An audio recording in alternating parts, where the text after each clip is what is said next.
Know, O Prince, that between the years when the oceans drank Atlantis and the gleaming cities, and the years of the rise of the sons of Arius, there was an age undreamed of, when shining kingdoms lay spread across the world like blue mantles beneath the stars. Nemedia, Ophir, Brythunia, Hyperborea, Zamora with its dark-haired women and towers of spider-haunted mystery, Zingara with its chivalry, Koth that bordered on the pastoral lands of Shem, Stygia with its shadow-guarded tombs, Hyrcania whose riders wore steel and silk and gold. But the proudest kingdom of the world was Aquilonia, reigning supreme in the dreaming west. Hither came Conan, the Cimmerian, black-haired, sullen-eyed, sword in hand. A thief, a reaver, a slayer, with gigantic melancholies and gigantic mirth, to tread the jeweled thrones of the earth under his sandaled feet.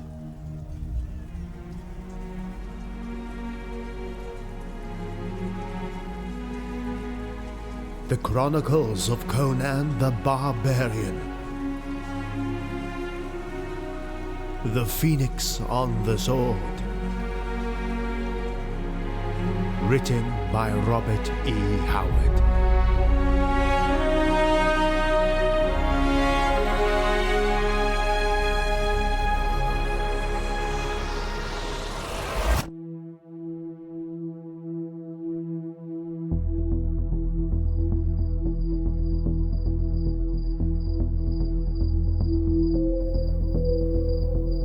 Over shadowy spires and gleaming towers lay the ghostly darkness and silence that runs before dawn. Into a dim alley, one of a veritable labyrinth of mysterious winding ways, 4 masked figures came hurriedly from a door which a dusky hand furtively opened. They spoke not, but went swiftly into the gloom, cloaks wrapped closely about them.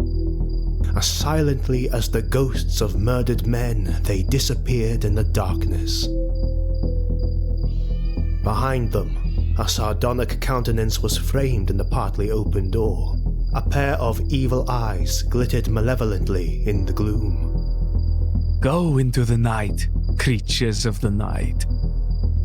Oh, fools, your doom hounds your heels like a blind dog, and you know it not. The speaker closed the door and bolted it, then turned and went up the corridor, candle in hand. He was a somber giant whose dusky skin revealed his Stygian blood. He came into an inner chamber where a tall, lean man in worn velvet lounged like a great lazy cat on a silken couch, sipping wine from a huge golden goblet. Well, Ascalanete, your dupes have slunk into the streets like rats from their burrows. You work with strange tools. Tools? Why, they consider me that. For months now, ever since the rebel force summoned me from the southern desert, I have been living in the very heart of my enemies, hiding by day in this obscure house, skulking through dark alleys and darker corridors at night, and I have accomplished what those rebellious nobles could not. Working through them and through other agents, many of whom have never seen my face, I have honeycombed the empire with sedition and unrest. In short, I, working in the shadows, have paved the downfall of the king who sits throned in the sun. By Mitra, I was a statesman before I was an outlaw. And these dupes who deem themselves your masters? They will continue to think that I serve them, until our present task is completed. Who are they to match wits with Ascalanete, Valmana, the dwarfish Count of Caraban, Grommel, the giant commander of the Black Legion, Dion, the fat baron of Atlas, Rinaldo, the hair-brained minstrel? I am the force which has welded together the steel in each. and by the clay in each, I will crush them when the time comes. But that lies in the future. Tonight, the king dies. Days ago, I saw the Imperial squadrons ride from the city. They rode to the frontier, which the heathen Picts assail, thanks to the strong liquor which I've smuggled over the borders to madden them.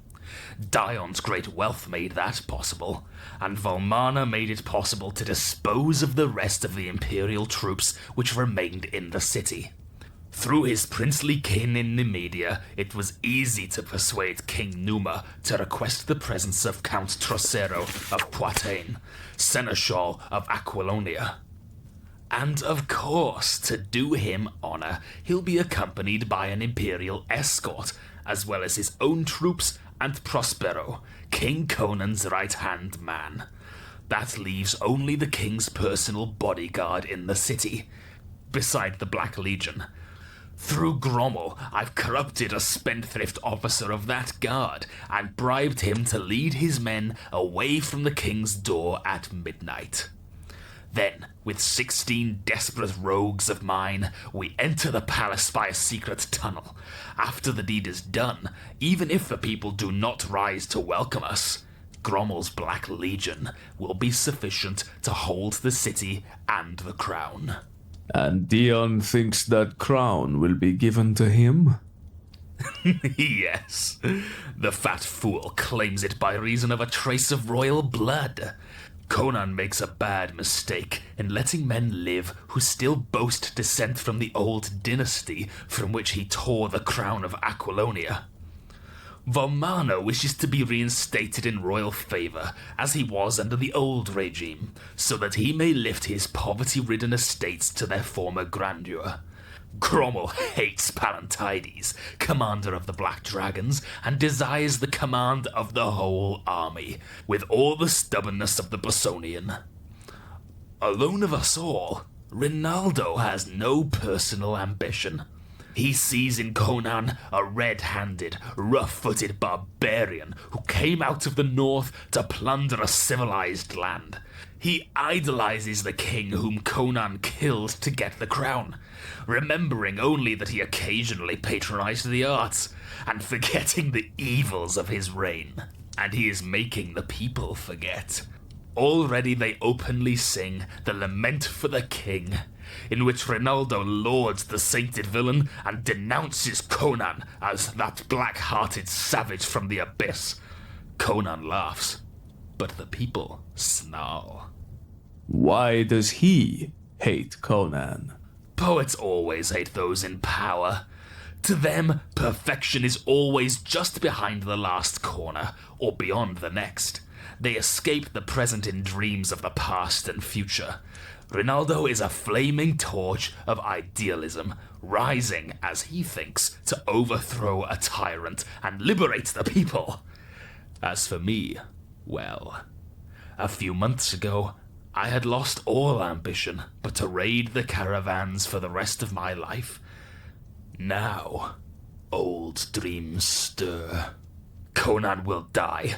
Dion will mount the throne, then he too will die. One by one, all who oppose me will die by fire or steel or those deadly wines you know so well how to brew.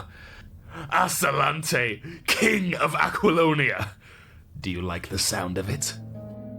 There was a time when I too had my ambitions, beside which yours seemed tawdry and childish.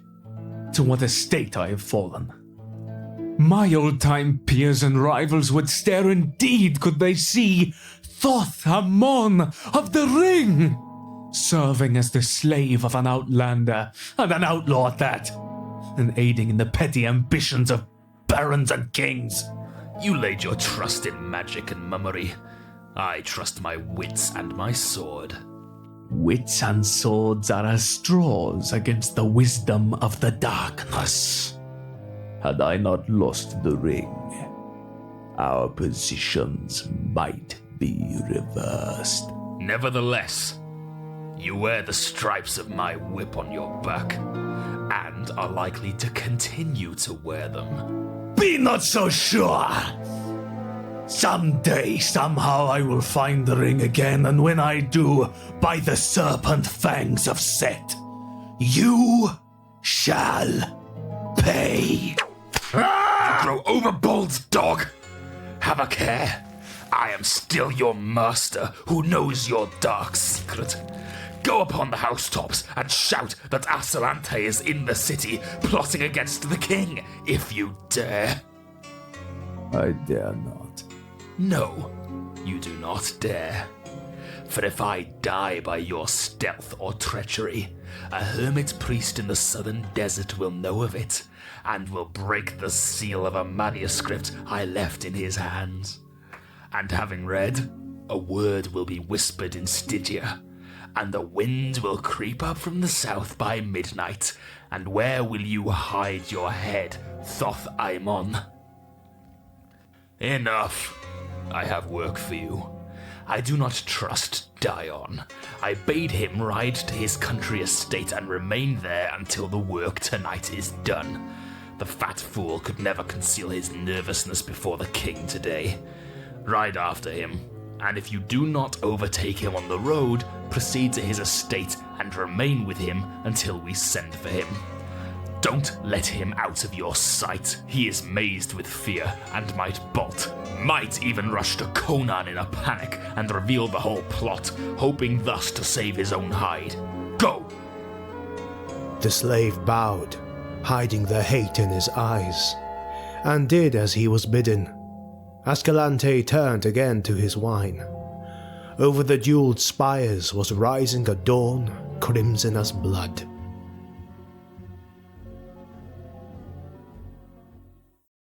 The room was large and ornate, with rich tapestries on the polished panel walls, deep rugs on the ivory floor, and with the lofty ceiling adorned with intricate carvings and silver scrollwork. Behind an ivory gold inlaid writing table sat a man whose broad shoulders and sun-browned skin seemed out of place among those luxuriant surroundings. He seemed more a part of the sun and winds and high places of the outlands. His slightest movement spoke of steel spring muscles knit to a keen brain with the coordination of a born fighting man. There was nothing deliberate or measured about his actions. Either he was perfectly at rest, still as a bronze statue, or else he was in motion, not with the jerky quickness of over-tense nerves, but with a cat-like speed that blurred the sight which tried to follow him. His garments were of rich fabric, but simply made. He wore no ring or ornaments, and his square-cut black mane was confined merely by a cloth of silver band about his head. Now he laid down the golden stylus which he had been laboriously scrawling on waxed papyrus, resting his chin on his fist, and fixed his smouldering blue eyes enviously on the man who stood before him. This person was occupied in his own affairs at the moment, for he was taking up the laces of his gold-chased armor, and abstractedly whistling, a rather unconventional performance, considering that he was in the presence of a king. Prospero, these matters of statecraft weary me, as all the fighting I've done never did.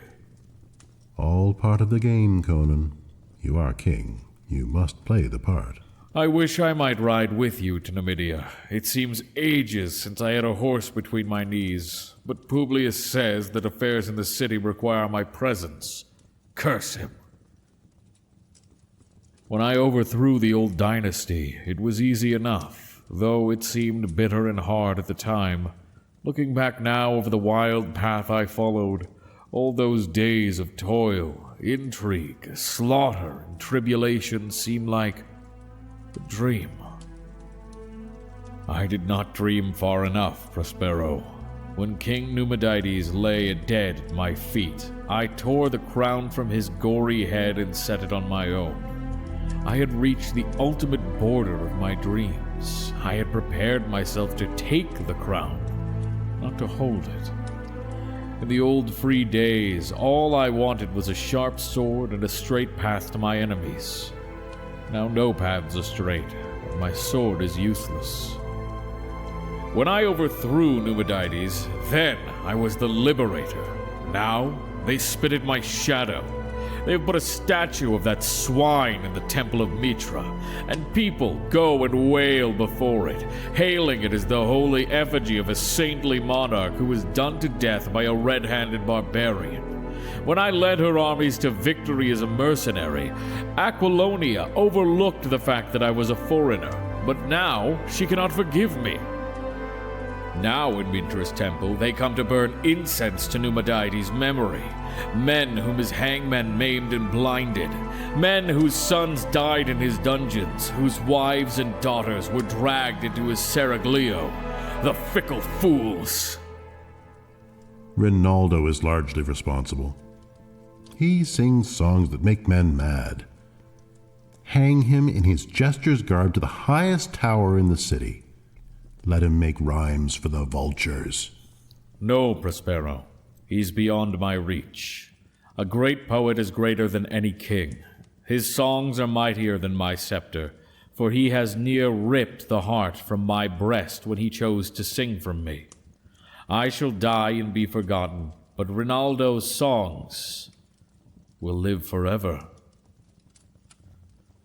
No, Prospero. There is something hidden. Some undercurrent of which we are not aware. I sense it, as in my youth I sensed the tiger hidden in the tall grass. There is a nameless unrest throughout the kingdom. I am like a hunter who crouches by his small fire amid the forest, and hears the stealthy feet padding in the darkness, and almost sees the glimmer of burning eyes. If I could but come to grips with something tangible, that I could cleave with my sword!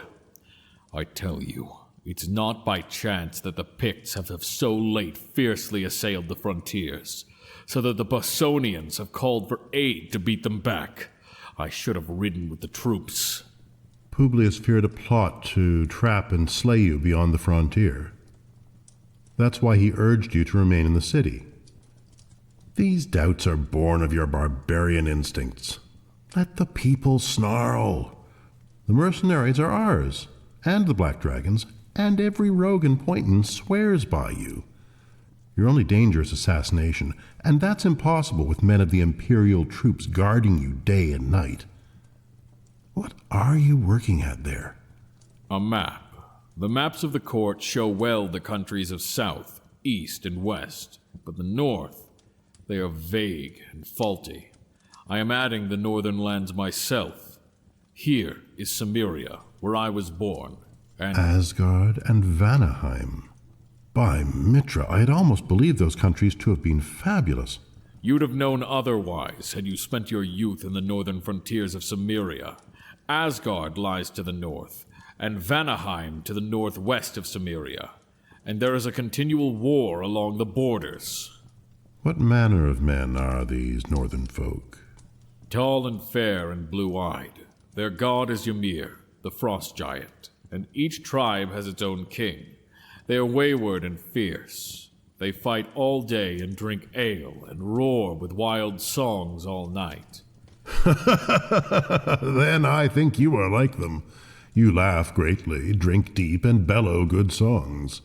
Though I never saw another Cimmerian who drank aught but water, or who ever laughed, or ever sang, save to chant dismal dirges.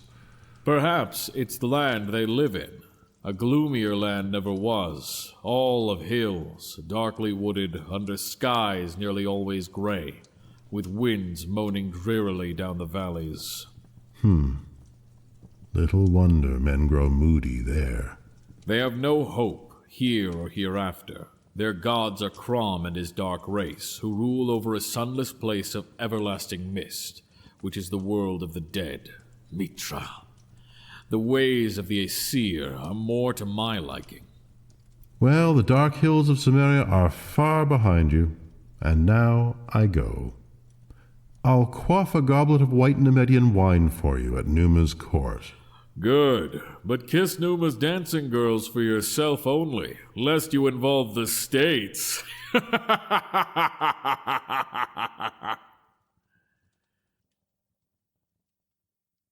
The sun was setting, etching the green and hazy blue of the forest in brief gold. The waning beams glinted on the thick golden chain which Dion of Attalus twisted continually in his pudgy hand as he sat in the flaming riot of blossoms and flowering trees which was his garden. He shifted his fat body on his marble seat and glanced furtively about, as if in quest of a lurking enemy. He sat within a circular grove of slender trees whose interlapping branches cast a thick shade over him. Near at hand a fountain tinkled silvery, and other unseen fountains in various parts of the great garden whispered an everlasting symphony. Dion was alone except for the great dusky figure which lounged on a marble bench close at hand, watching the Baron with deep, somber eyes. Dion gave little thought to Thoth-Amon. He vaguely knew that he was a slave in whom Ascalanete reposed much trust, but like so many rich men, Dion paid scant heed to men below his own station in life. You need not be so nervous.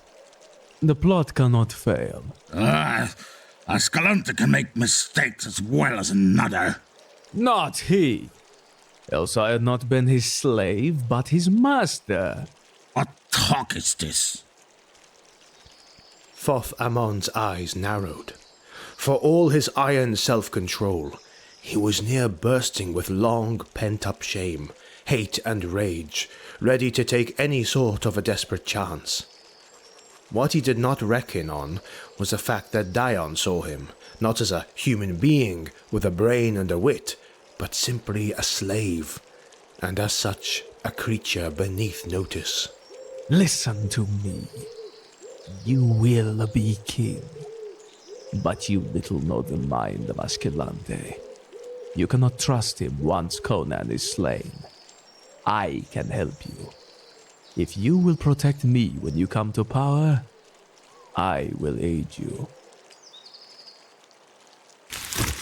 Listen, my lord. I was a great sorcerer in the Salt. Men spoke of Thoth-Amon as they spoke of Ramon. King Tesphon of Stygia gave me great honor, casting down the magicians from the high places to exalt me above them. They hated me, but they feared me, for I controlled beings from outside which came at my call and did my bidding. By Set, mine enemy knew not the hour when he might awake at midnight to feel the taloned fingers of a nameless horror at his throat.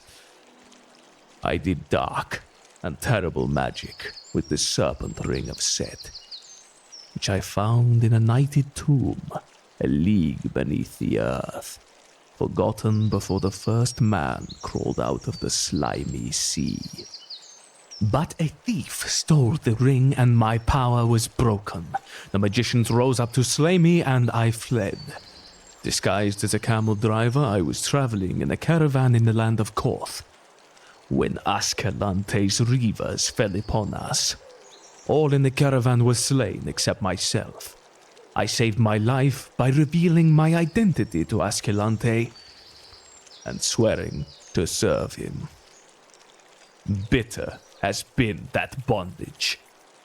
To hold me fast, he wrote of me in a manuscript and sealed it and gave it into the hands of a hermit who dwells on the southern boulders of Koth. I dare not strike a dagger into him while he sleeps or betray him to his enemies, for then the hermit would open the manuscript and read.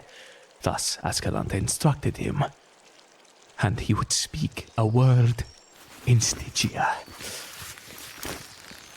Men knew me not in Aquilonia, but should my enemies in Stygia learn my whereabouts, not the width of half a world between us would suffice to save me from such a doom as would blast the soul of a bronze statue. Only a king, with castles and hosts of swordsmen, could protect me. So I have told you my secret, and urge that you make a pact with me. I can aid you with my wisdom, and you can protect me. And someday, I will find the ring. ring?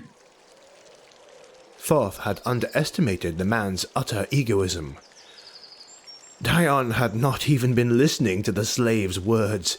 So completely engrossed was he in his own thoughts. But the final word stirred a ripple in his self-centeredness. That makes me remember. My ring of good fortune. I had it from a skimmit thief who swore he stole it from a wizard far from the south, and that it would bring me luck. I paid him enough, Mitra knows. By the gods, I need all the luck I can have. What with Volmana and Ascalanete dragging me into their bloody plots. I'll see to the ring.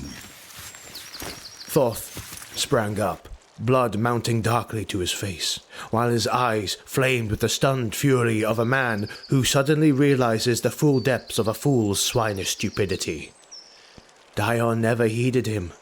Lifting a secret lid in the marble seat, he fumbled for a moment among a heap of gewgaws of various kinds.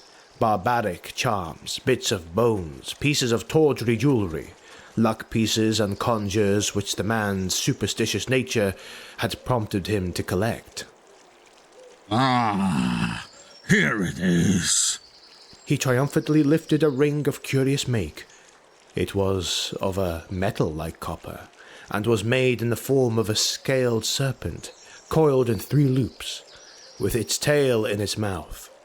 Its eyes were yellow gems which glittered balefully. Thoth-Amon cried out as if he had been struck, and Dion wheeled and gaped, his face suddenly bloodless. The slave's eyes were blazing, his mouth wide, his huge dusky hands outstretched like talons. The ring! By Set, the ring! My ring! Stolen from me!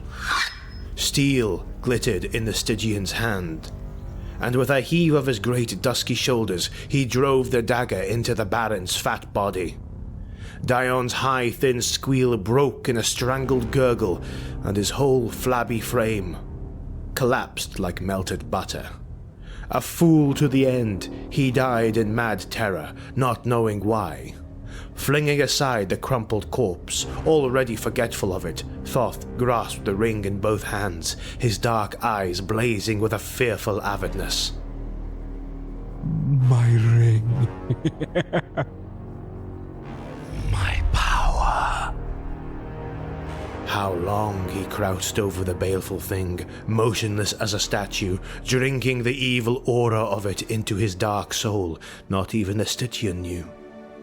When he shook himself from his reverie and drew back his mind from the nighted abysses where it had been questing, the moon was rising, casting long shadows across the smooth marble back of the garden seat, at the foot of which sprawled the darker shadow which had been the Lord of Attalus.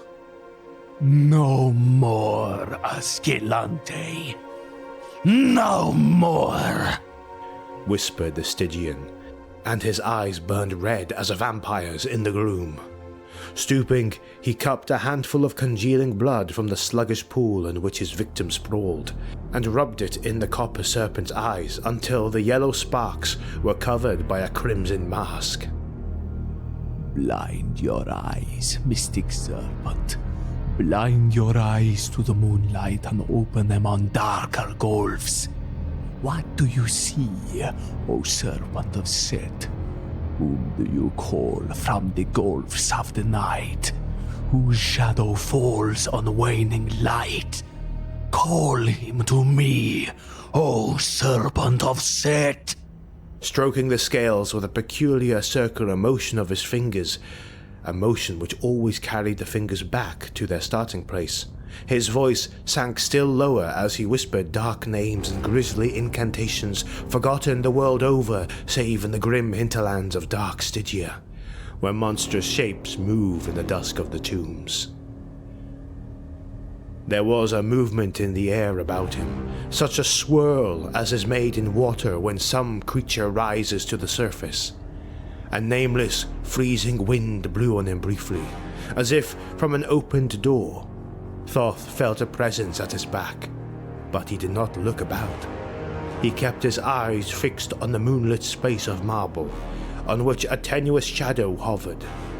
As he continued his whispered incantations, this shadow grew in size and clarity until it stood out, distinct and horrific. Its outline was not unlike that of a gigantic baboon. But no such baboon ever walked the earth, not even in Stygia. Still Thoth did not look, but drawing from his girdle a sandal of his master, always carried in a dim hope that he might be able to put it to such use, he cast it behind him. Know it well, slave of the ring. Find him who wore it and destroy him. Look into his eyes and blast his soul before you tear out his throat. Kill him! Aye! And all with him! Etched on the moonlit wall, Thoth saw the horror lower its misshapen head and take the scent like some hideous hound. Then the grisly head was thrown back, and the thing wheeled and was gone, like a wind through the trees. The Stygian flung up his arms in maddened exultation, and his teeth and eyes gleamed in the moonlight. A soldier on guard without the walls yelled in startled horror as a great, loping black shadow with flaming eyes cleared the wall and swept by him with a swirling rush of wind. But it was gone so swiftly that the bewildered warrior was left wondering whether it had been a dream or a hallucination.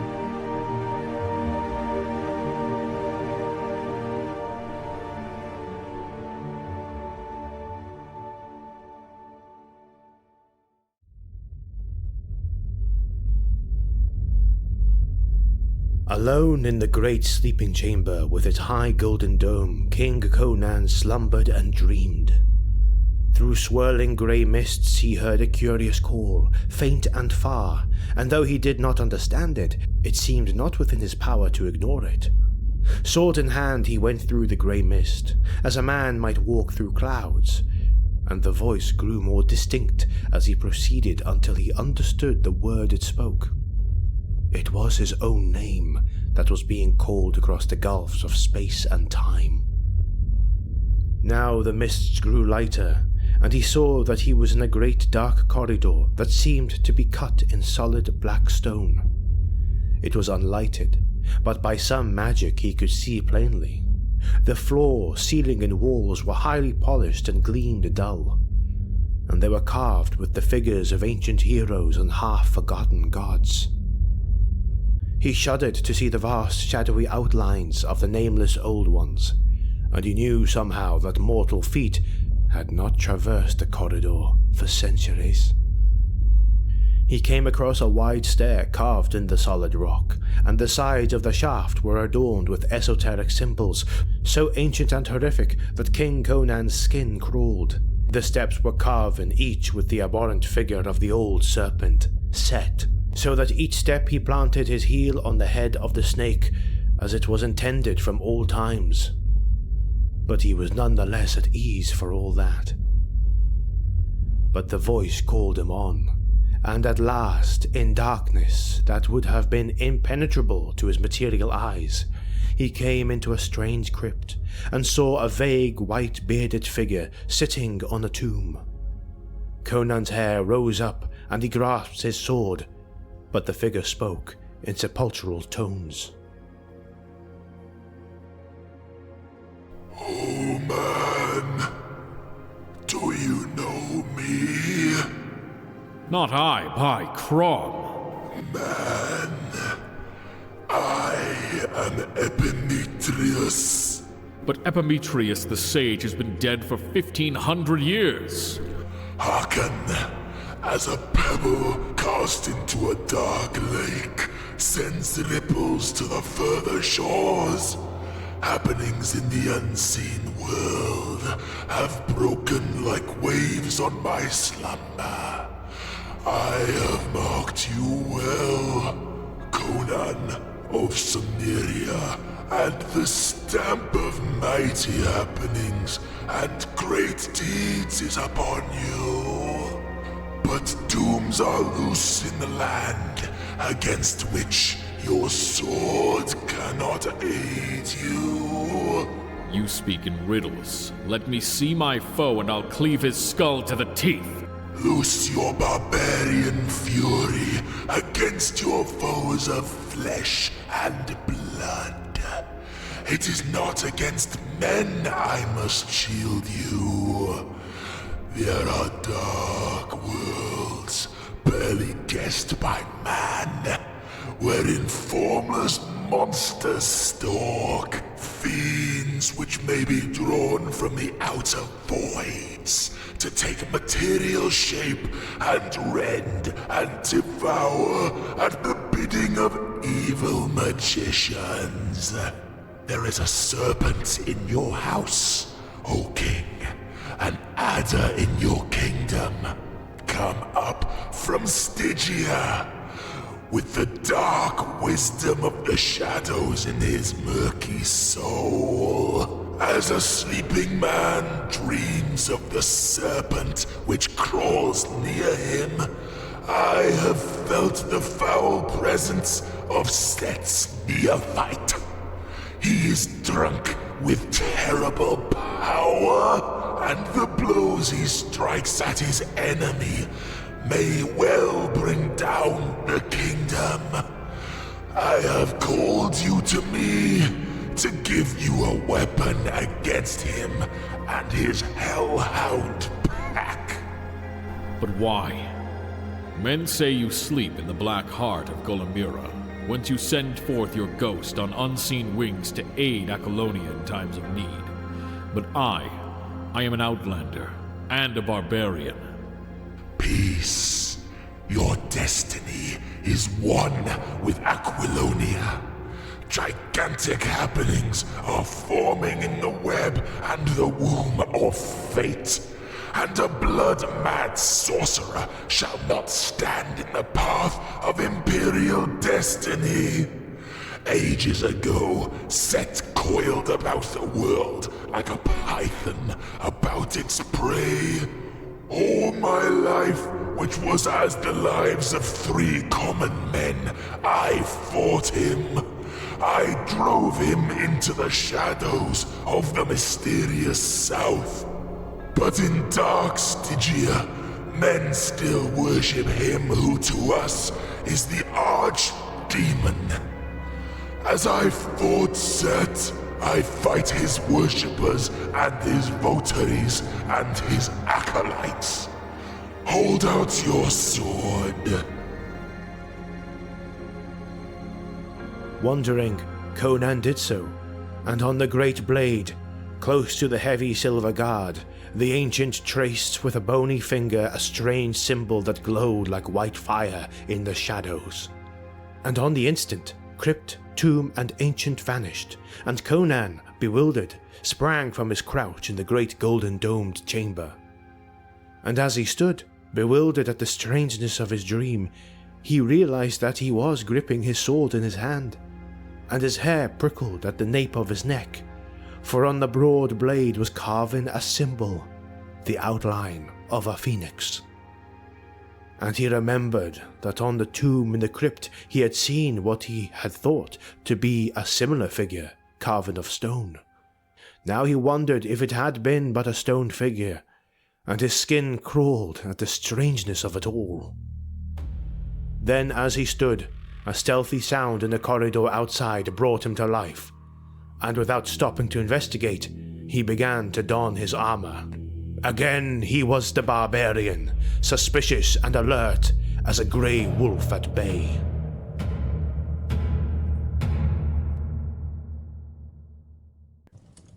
Through the silence which shrouded the corridor of the royal palace stole 20 furtive figures. Their stealthy feet, bare or cased in soft leather, made no sound either on thick carpet or bare marble tile. The torches which stood in niches along the halls gleamed red on dagger, sword, and keen-edged axe. Easy, all. Stop that cursed loud breathing, whoever it is. The officer of the night guard has removed most of the sentries from these halls and made the rest drunk. But we must be careful, just the same. Back, here come the guard. They crowded back behind a cluster of carven pillars, and almost immediately 10 giants in black armor swung by at a measured pace. Their faces showed doubt as they glanced at the officer who was leading them away from their post of duty. This officer was rather pale, as the guard passed the hiding places of the conspirators. He was seen to wipe the sweat from his brow with a shaky hand. He was young, and this betrayal of a king did not come easy to him. He mentally cursed the vainglorious extravagance which had put him in debt to the moneylenders and made him a pawn of scheming politicians. The guardsmen clanked by and disappeared up the corridor. Good. Conan sleeps unguarded. Haste, if they catch us killing him, we're undone, but few men will espouse the cause of a dead king. Aye, haste! My blade is thirsty! I hear the gathering of the vultures! On! Grommel, break me this door open. The giant drew a deep breath and launched his mighty frame against the panels, which groaned and bent at the impact. Again he crouched and plunged. With a snapping of bolts and a rending crash of wood, the door splintered and burst inward. In! Death to the tyrant! They stopped short. Conan faced them, not a naked man roused, mazed, and unarmed out of deep sleep to be butchered like a sheep, but a barbarian wide awake and at bay, partly armored, and with his long sword in his hand. In, rogues! He is 1 to 20, and he has no helmet! True, there had been lack of time to don the heavy plumped casque, or to lace in place the side plates of the cuirass. Nor was there now time to snatch the great shield from the wall. Still, Conan was better protected than any of his foes except Volmana and Grommel, who were in full armor. The king glared, puzzled as to their identity. Ascalanete he did not know. He could not see through the closed visors of the armored conspirators, and Ronaldo had pulled his slouch cap down above his eyes, but there was no time for surmise. With a yell that rang to the roof, the killers flooded into the room, Grommel first. He came like a charging bull, head down, sword low for the disemboweling thrust. Conan sprang to meet him, and all his tigerish strength went into the arm that swung the sword. In a whistling arc, the great blade flashed through the air and crashed on the Bosonian's helmet. Blade and casque shivered together, and Grommel rolled lifeless on the floor. Conan bounded back, still gripping the broken hilt. Grommel! He spat, his eyes blazing in amazement, as the shattered helmet disclosed the shattered head. Then the rest of the pack were upon him. A dagger point raked along his ribs, between breastplate and backplate. A sword edge flashed before his eyes. He flung aside the dagger wielder with his left arm and smashed his broken hilt like a cestus into the swordsman's temple. The man's brains spattered in his face. Watch the door! 5 of you! Screamed Ascalanete, dancing about the edge of the singing steel whirlpool, for he feared that Conan might smash through their midst and escape. The rogues drew back momentarily, as their leader seized several and thrust them towards a single door. And in that brief respite, Conan leaped to the wall and tore therefrom an ancient battle axe, which, untouched by time, had hung there for half a century. With his back to the wall, he faced a closing ring for a flashing instant, then leaped into the thick of them. He was no defensive fighter. Even in the teeth of overwhelming odds, he always carried the war to the enemy. Any other man would have already died there, and Conan himself did not hope to survive. But he did ferociously wish to inflict as much damage as he could before he fell. His barbaric soul was ablaze, and the chants of old heroes was singing in his ears. As he sprang from the wall, his axe dropped an outlaw with a severed shoulder, and the terrible backhand return crushed the skull of another. Sword whined venomously about him, but death passed him by breathless margins. The Cimmerian moved in, a blur of blinding speed. He was like a tiger among baboons as he leaped. sidestepped and spun, offering an ever-moving target, while his axe wove a shining wheel of death about him. For a brief space, the assassins crowded him fiercely, raining blows blindly and hampered by their own numbers. Then they gave back suddenly. 2 corpses on the floor gave mute evidence of the king's fury. The Conan himself was bleeding from wounds on arm, neck, and legs. Knaves! Do you shrink from the combat? Shall the despot live? Out on it! Screamed Ronaldo, dashing off his feathered cap, his wild eyes glaring. He rushed in, hacking madly, but Conan, recognizing him, shattered his sword with a short, terrific chop, and with a powerful push of his open hand sent him reeling to the floor. The king took Ascalanete's point in his left arm, and the outlaw barely saved his life by ducking and springing backward from the swinging axe. Again the wolves swirled in, and Conan's axe sang and crushed. A hairy rascal stooped beneath its stroke and dived at the king's legs. But after wrestling for a brief instant at what seemed a solid iron tower, glanced up in time to see the axe falling, but not in time to avoid it. In the interim, one of his comrades lifted a broadsword with both hands and hewed through the king's left shoulder plate, wounding the shoulder beneath. In an instant, Conan's cuirass was full of blood. Volmana, flinging the attackers right and left in his savage impatience, came ploughing through and hacked murderously at Conan's unprotected head. The king ducked deeply, and the sword shaved off a lock of his black hair as it whistled above him. Conan pivoted on his heel and struck in from the side. The axe crunched through the steel cuirass, and Volmana crumpled, with his whole left side caved in. Volmana! I'll know that dwarf in hell! He straightened to meet the maddened rush of Ronaldo, who charged in wild and wide open, armed only with a dagger. Conan leaped back, lifting his axe. Ronaldo, back! I would not slay you! Ah! Die, tyrant!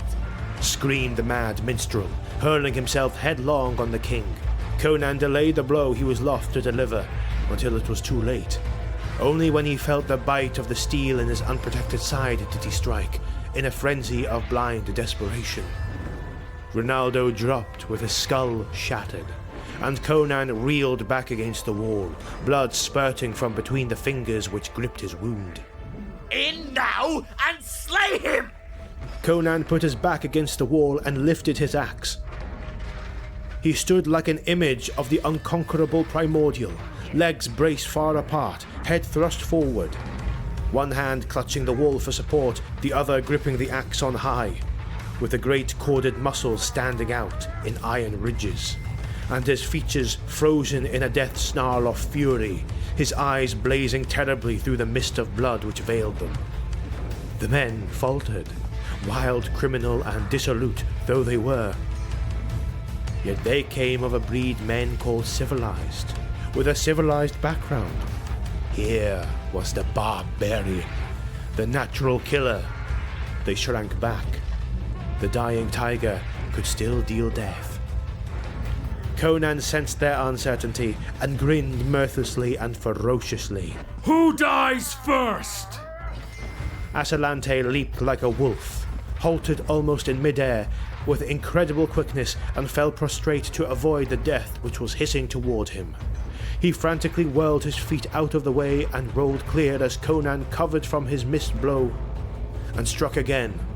This time the axe sank inches deep into the polished floor close to Ascalante's revolving legs. Another misguided desperado chose this instant to charge, followed half-heartedly by his fellows.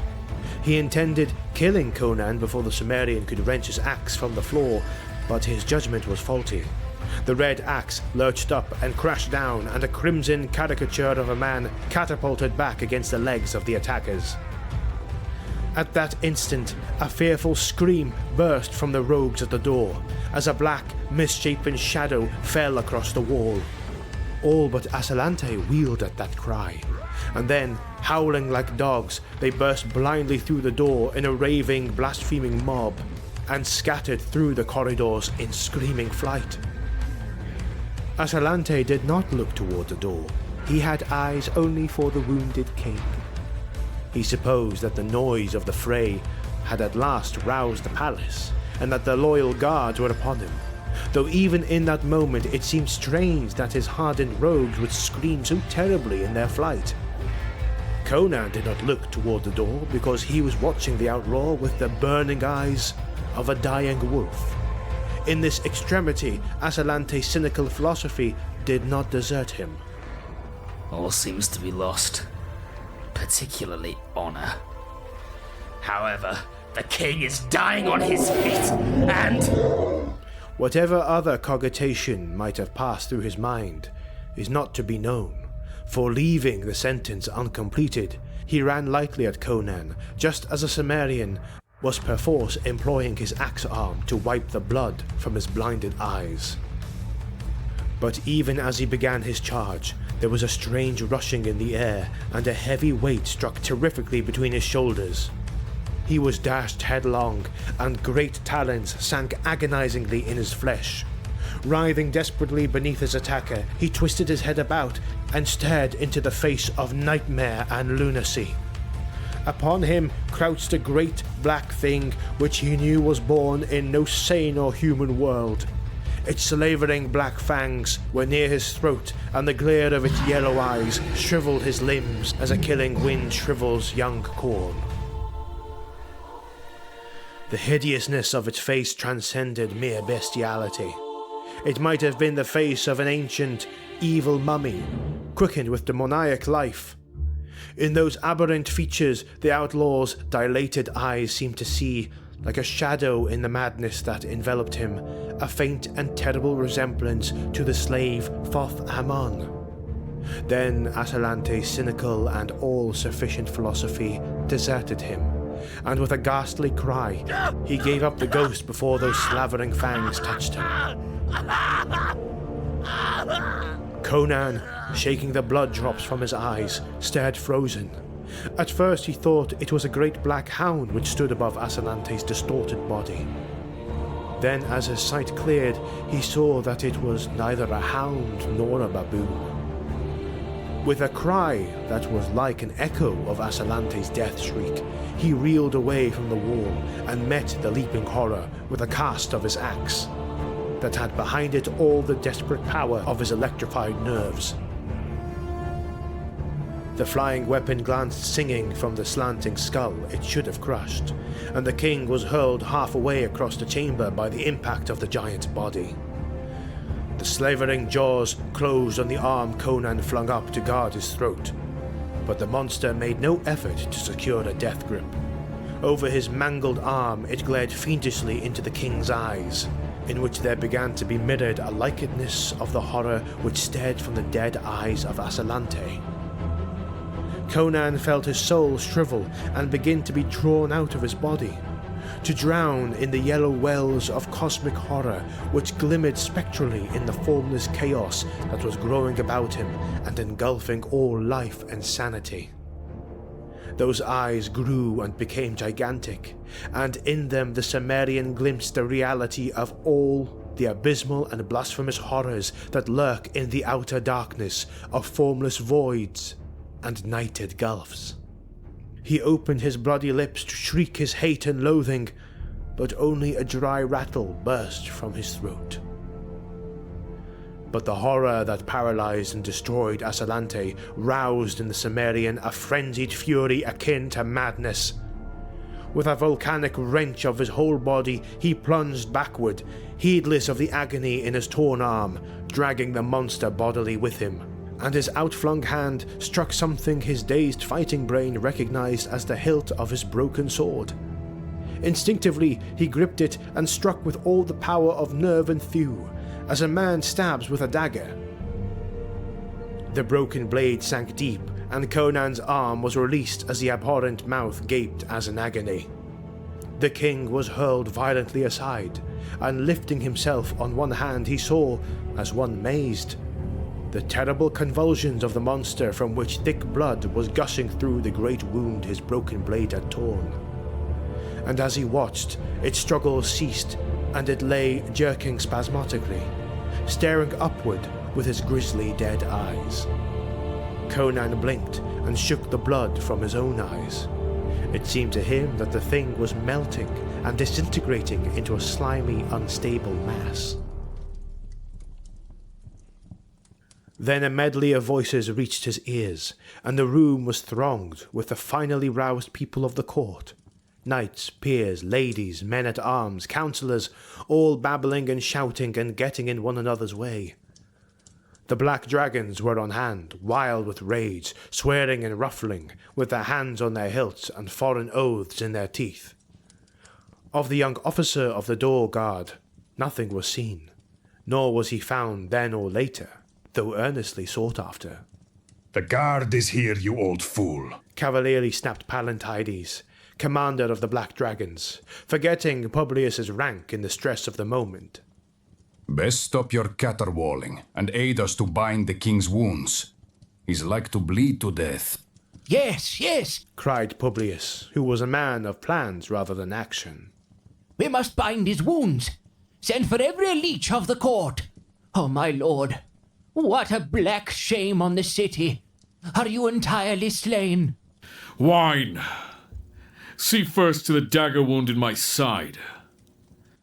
Ronaldo wrote me a deathly song there, and Keen was the stylus. We should have hanged him long ago.